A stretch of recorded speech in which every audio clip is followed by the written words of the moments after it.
Hello and welcome to Model Train Fun. Today we're going to talk about railway errors and how to make an accurate consist within a specific error.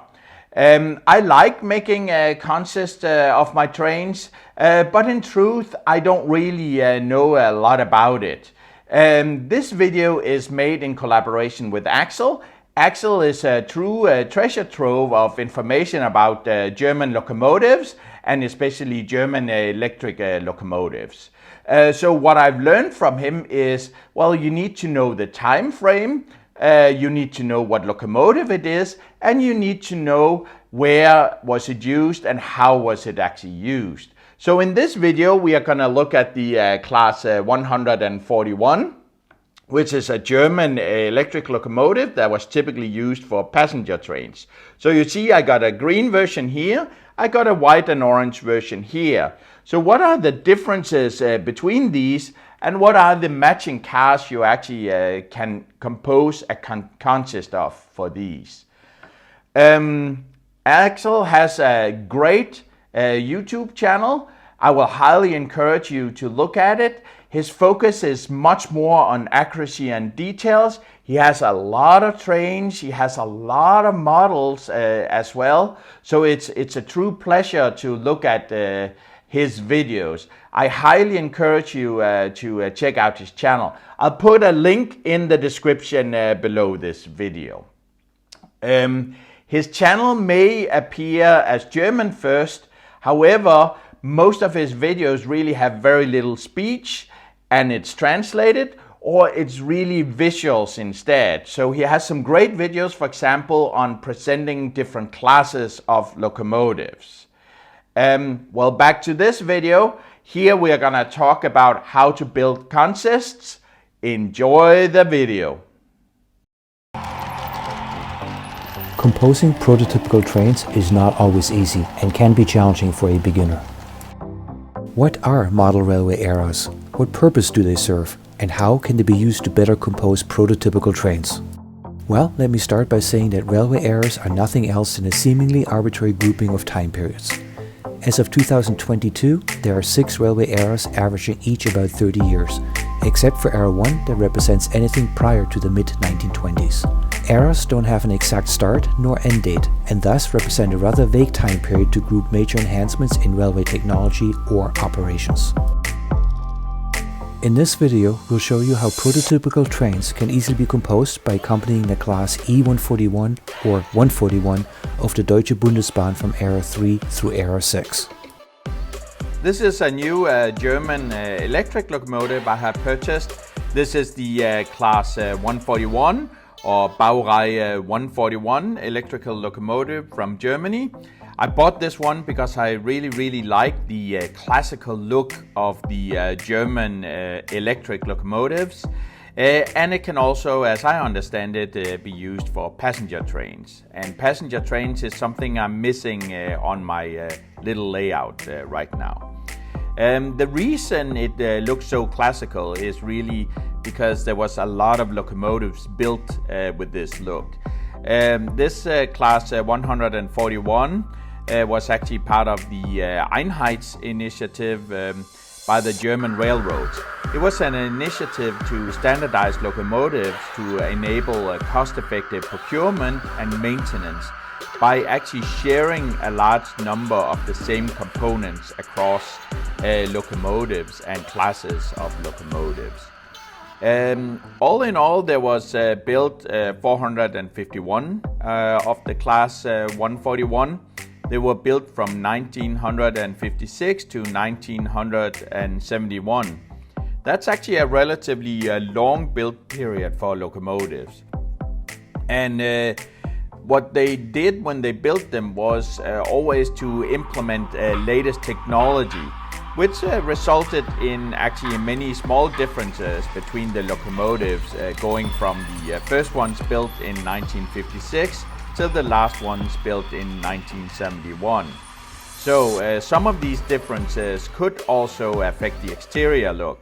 As an example, you see this model here actually has double lights on the front where white and red are separated, but you'll also find some of these with single lights where they have red and white in one lamp. I really like this green paint scheme on the class 141. However, I understand this is an early paint scheme and it has had other paint schemes and liveries over the years. Axel, is this something you can tell us about? Of course, and thank you, Bo. Before looking at rolling stock specifics, let's first have a quick history lesson of the various eras and what the main achievements were for each one of them. Era 1 covers the beginning of the railway history to the mid-1920s. This era covers the development of the steam engine and the very first railways. The railways were privately operated without any regards for standards. Era 2 played an important role in terms of harmonizing and standardizing the various locally operated companies into a federally operated railway, which also included harmonizing the technologies. Era 3 started approximately in the mid-1940s and was dominated with the reconstruction of the railway systems that were largely devastated after World War II. This was also the era for the development of new rolling stock and the expansion of the electric and diesel networks. As you can see, all eras overlap by about 5 years, which is based on NEM or Normen Europäischer Modellbahn. Era 4, much to the disappointment of many steam lovers, brought with it the end of the steam locomotives in normal operation. This era also advanced the international labeling of rolling stock to enable efficient border crossings among the many European countries. Era 5 marks the beginning of high-speed rail in Europe. Many of the state-operated railways are aiming for privatization in the effort to reduce costs and have their sights set on the stock market for initial public offering.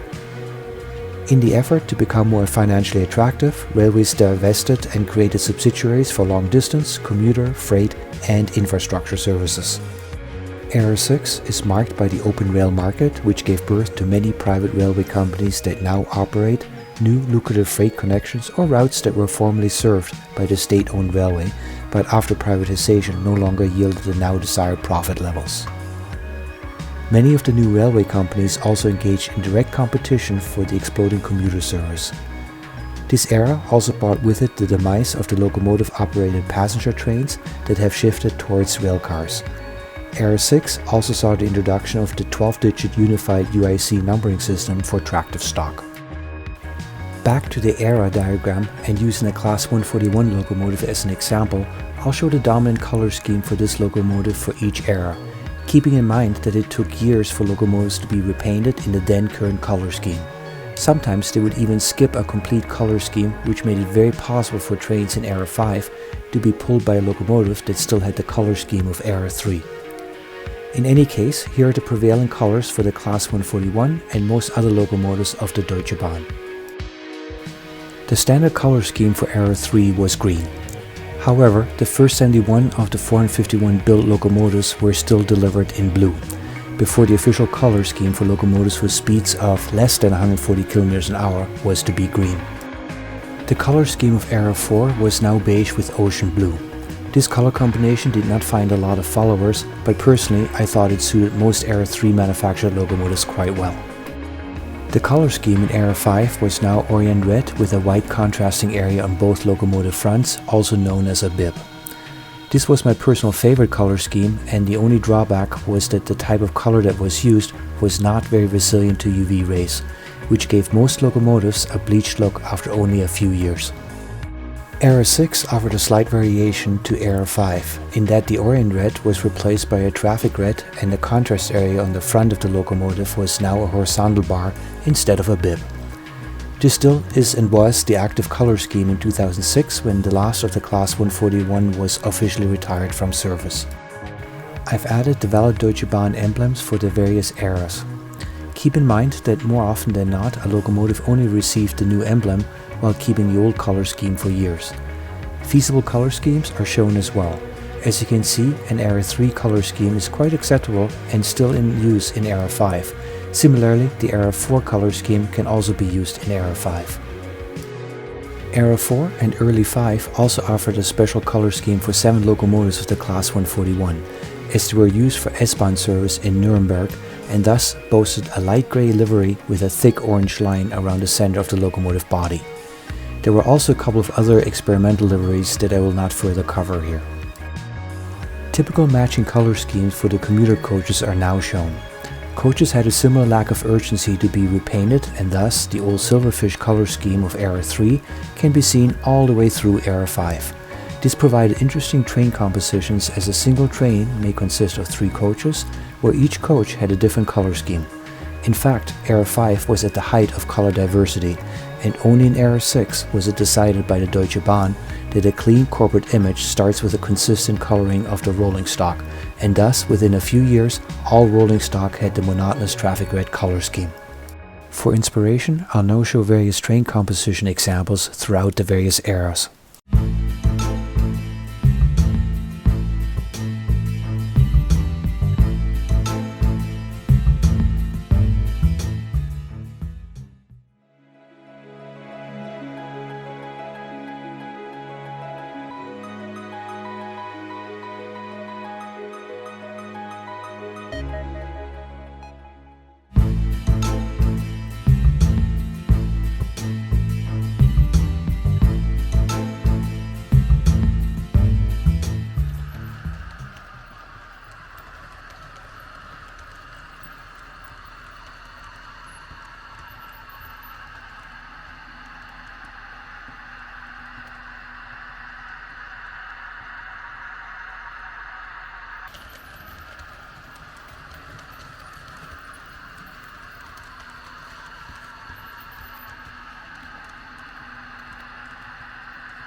Here, a summary chart of the eras, the standard locomotive livery, the railway logo, as well as the road number of the E41-222, and how the road number would have changed throughout the various eras.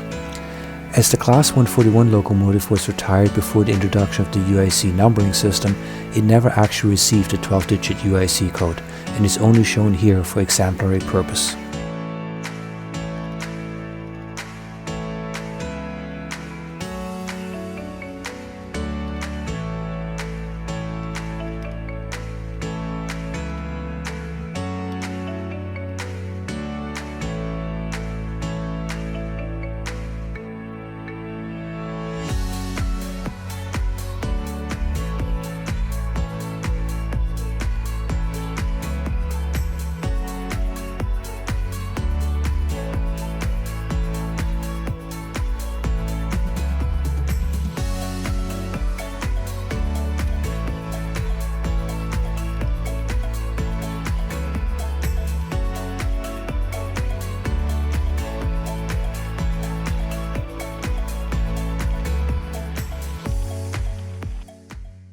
I have mounted the S logo that was with the locomotive. What can you tell me about that?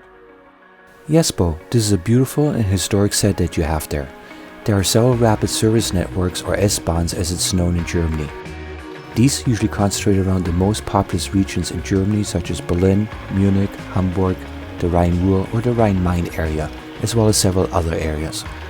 While many networks were employing railcar units or specially constructed rapid service coaches, other regions, at least initially, used traditional and existing locomotives and commuter cars with push-pull capabilities. Your set is one of those units assembled from existing rolling stock. I also have this orange and white locomotive. I understand that's a special S-Bahn as well. Unlike your other set that is rather historic, this more colorful orange version consisted of relatively new rapid service coaches known as X-type. They were used in many regions, including Nuremberg. In the late 1980s, Nuremberg experienced an acute shortage of push-pull capable locomotives for the opening of the S-Bahn Line 1, and therefore retrofitted 7 locomotives for the Class 141 and gave them a new livery in the current S-Bahn color scheme. However, the Class 141 service didn't last very long, as these rather old units were replaced with the more modern Class 143 in the early 1990s, that became available after the reunification of Germany.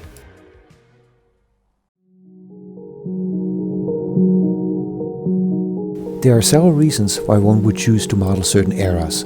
It can be related to the fascination of steam or old-style electric locomotives, the color scheme of the trains, or simply a passion for the modern.